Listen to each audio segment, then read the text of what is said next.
Hi. So recently I've been triggered. I had a situation in my life where I became highly dysregulated because of my CPTSD, and while everything worked out, I had a bit of an emotional crash that led to a full physical crash where I'm just entirely exhausted, constantly sleepy with brain fog, and feeling kind of unhappy and withdrawn. I guess sort of like a post meltdown burnout situation. Although I wouldn't really characterize this as a meltdown, it felt exactly like a meltdown, of course, and the after effects are the same as they are after a meltdown, but I know exactly what set me off, and I know that there was a lot of sensory stress and all of that involved, but it wasn't so much an overflowing of the inner cauldron of sensory, emotional, and mental input that usually leads to meltdowns. It was a very specific trauma trigger that was pushed on me repeatedly. And as this situation is pretty fresh, I thought I'd tell you about how I'm coming out of this crash, because I remember a time in my life, perhaps 15 years ago, 20 years ago, when a meltdown or a trauma trigger crash would actually send me into weeks of lethargic mode. Sometimes I would even have depressive episodes that lasted for months after something like this. And those were tough times. However, it's just taking me a couple of days now, which is kind of a miracle, but there is a method to it. And this method takes some time to get used to and learn, but I was able to get the hang of it on my own over time. So, in short, I start with the stuff that you would probably do for somebody who just this minute suffered some big traumatic event. I guess people who work with rescue services will tell you something similar. You want to be in a familiar setting as soon as possible. You want to get into your comfort zone. Probably you want to be at home where any excess stimuli are cleared and you're on your own with just the simplest routines. Well, when I say on your own, I mean that is true for me as an autistic person. I am much better at recovering when I'm left to my own devices for a little while.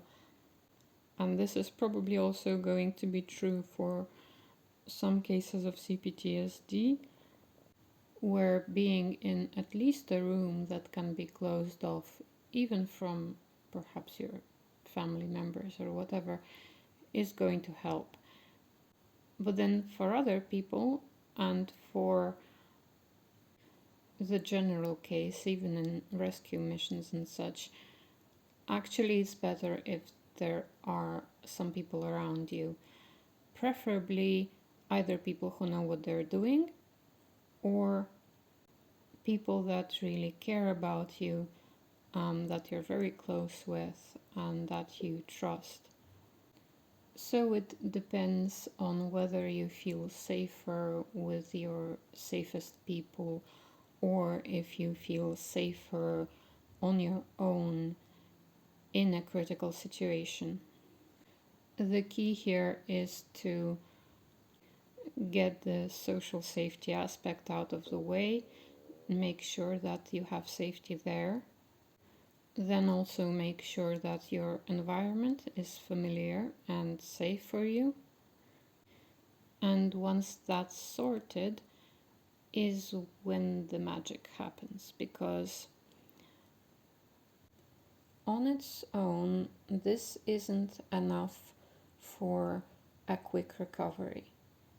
Like I said, I've personally experienced lengthy depressive episodes after traumatizing and re traumatizing situations, and even simply triggers for those experiences.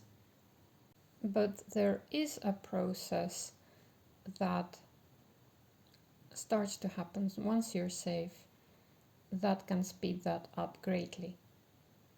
And there are two ways of explaining it, and I'll start with the simpler one, which is a little more abstract. So basically, you need to let yourself start gradually at whatever pace happens naturally. Start focusing again on the flow of love in your life and around you. And the more you can do this, especially if you have already tried this several times and this skill of sorts is starting to happen naturally, the quicker your recovery is going to be. Now, like I said, yes, it sounds kind of abstract, so what does that mean?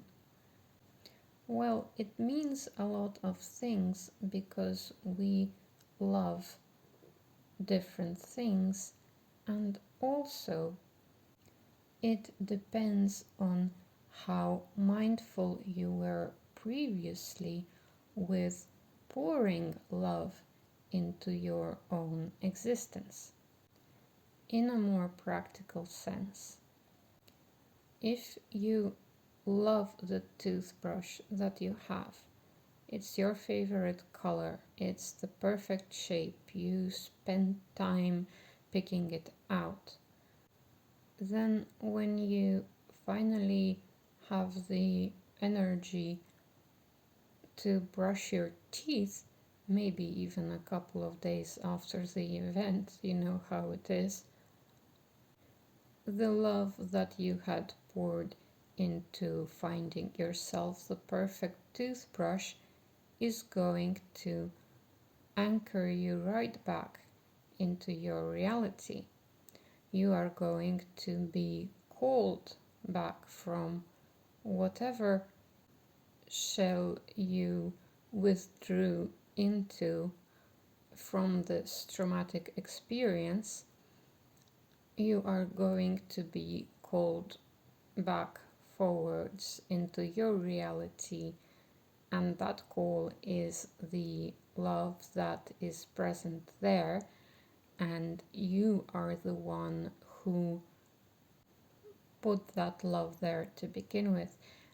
I mean, sure, you can also rely on other people, people who love you, to do the same, to call you back, to nurture you, and that's how it's always been over all the thousands and thousands of years that humanity has existed. We've always been there for each other and called our loved ones to be here on earth, you know, among the living, in this reality, in this life, to be here together and to support each other as we are here together. So that's a primal thing, a primal mechanism, sort of being human. And I guess like in modern times, it's widely kind of forgotten. Things like this, some people still have it right, but it's all too common that we don't. So, if you have people like that in your life who are such a loving source that just from their existence and their nurturing, you gradually come back into your normal state, that's fantastic. And be sure to be around those people when you need it. But if you find yourself without such support or with not enough of it, then you can also lean more heavily on the fruit of your own existence when you are existing with positive and creative vibes.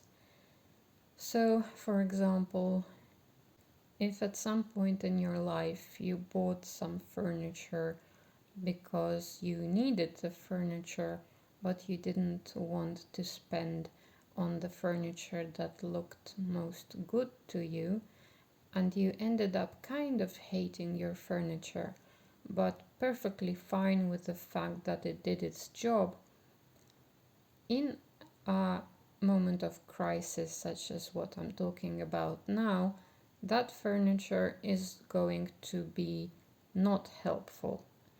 Actually, it's probably going to be unhelpful to the degree that it might hinder your recovery.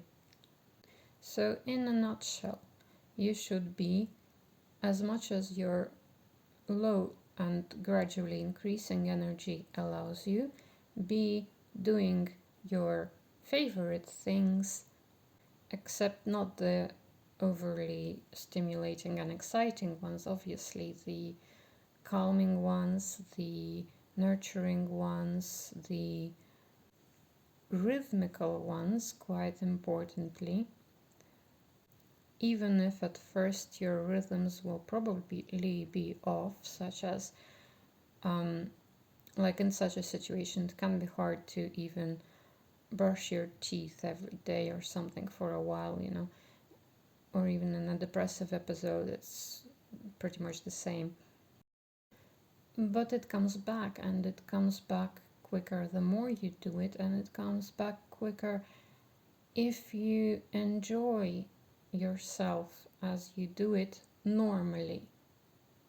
So maybe you're not even feeling, you could be numbed out and not feeling the happiness that used to be there from, the nice toothbrush or whatever. But still doing it, still coming into contact with it, will bring you back gradually. Or it could be that the toothbrush is normal, but you set up a nice mirror in your bathroom and that's the spot where you brush your teeth or whatever. Or maybe you usually hate the spot where you brush your teeth, but now you know that you need every bit of niceness and nurturing that you can get. And so you actually opt to bring your toothbrush to your bed and brush your teeth there. I mean, why not? You can spill toothpaste on your bed sheets, that's why not. But the point is that if it actually makes you feel even a tiny fraction better, then that's exactly what you should do. And you want to interact with your favorite things. You want to look at the things in your home that have always made you happy, or that you remember being happy about when you got them, etc. And the more that you had actually spent time on your home and your life and your routines before such an event happened, the better and more pronounced this nurturing effect will be and the quicker your recovery will be. But at the root of it is coming back into your life and your reality from some kind of derailing event happens through being called in your soul back here by love. And if you're a sensitive creature and have had adversity in your life, then you should always be focusing on having as much love as possible around you. And yes, that little ugly box needs to be replaced by one that makes you feel nice. Feeling nice, feeling happy about something, finding something beautiful. These are all the sensations through which we interact with the more abstract matter of love that is around us in our existence. So thank you for listening.